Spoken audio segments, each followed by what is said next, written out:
Assalamualaikum warahmatullahi wabarakatuh. Nama saya Muhammad Hazrul Rusnan. Saya akan membentangkan sistem pneumatik dan hidrolik. Topik 1, sistem pneumatik dan hidrolik. Pneumatik berasal dari bahasa Yunani yang berarti udara atau angin. Semua sistem yang menggunakan tenaga yang disimpan dalam bentuk udara yang dimampatkan untuk menghasilkan suatu kerja disebut dengan sistem pneumatik. Dalam penerapannya, sistem pneumatik banyak digunakan sebagai sistem automasi. Penggunaan pneumatik adalah pencekaman benda kerja, pengeseran benda kerja, pengaturan posisi benda kerja dan pengaturan arah benda kerja. Kelebihan dan kekurangan pneumatik. Kelebihan pneumatik adalah peledah kerja mudah didapat dan ditransfer ataupun ditukarkan. Yang kedua, dapat disimpan dengan baik. Ketiga, bersih dan kering. Dan keempat, tidak peka terhadap suhu. Kekurangan pneumatik pula, yang pertama, kemampatan. Kedua, gangguan bunyi iaitu bising. Ketiga, kelembapan udara. Dan keempat, gaya tekan terbatas.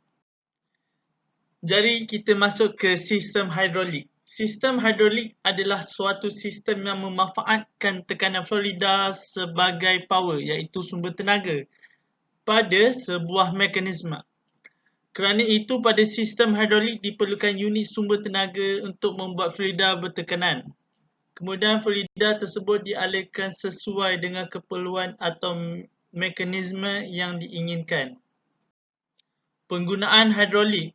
Penggunaan hidrolik sebagai contohnya, yang pertama adalah forklift, kedua lift, ketiga bulldozer dan keempat ialah dump truck. Kelebihan dan kekurangan hidrolik. Kelebihan hidrolik adalah perbandingan antara gaya dan beban yang baik, percepatan tinggi. Kedua, kecekapan gerak relatif tinggi. Dan ketiga, dapat dikombinasikan dengan berbagai tenaga transmisi.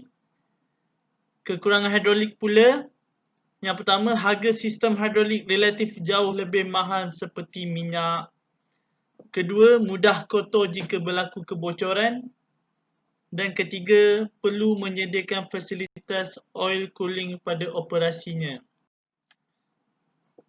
Jadi antara hidrolik dengan pneumatik ni mesti ada perbezaan dia. Perbezaan dia adalah dalam kerja cecair, sistem hidrolik menggunakan cecair tekanan semasa penggunaan pneumatik cecair gas bertekanan. Sistem pneumatik secara amnya digunakan tekanan 4 ke 7 kgf/cm2 dan hasil output yang lebih kecil dari litar hidrolik.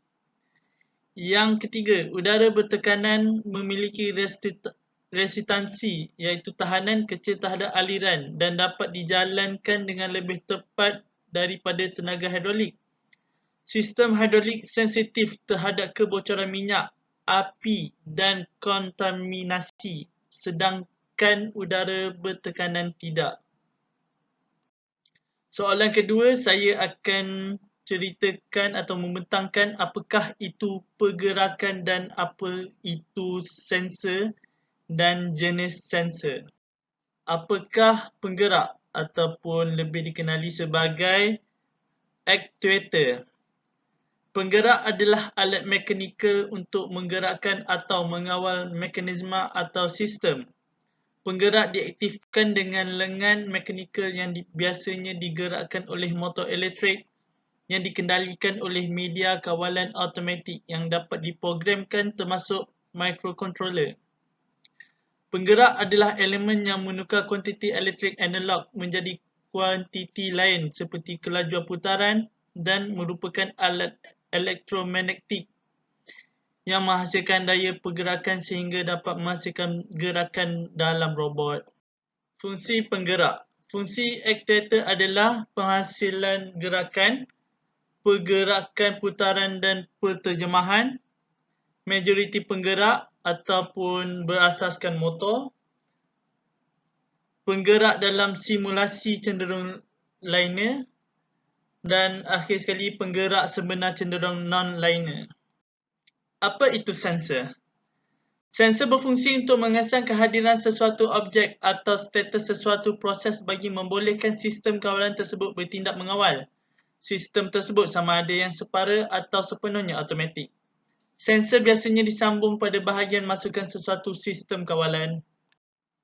Jenis-jenis sensor, yang pertama limit switch, yang kedua capacity sensor, yang ketiga inductive sensor, yang keempat optical sensor dan yang terakhir sensor reed switch.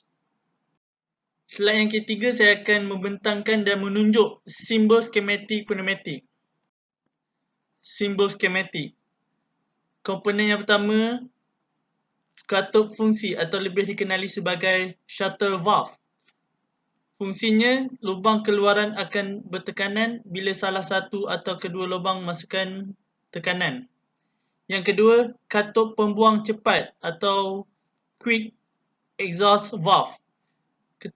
Keterangannya, bila lubang masukkan supply oleh udara bertekanan, lubang keluaran akan membuang udara secara langsung ke atmosfera. Yang ketiga, katup fungsi ataupun two pressure valve. Fungsinya lubang keluaran hanya akan bertekanan bila udara bertekanan disupply ke dua lubang masukan.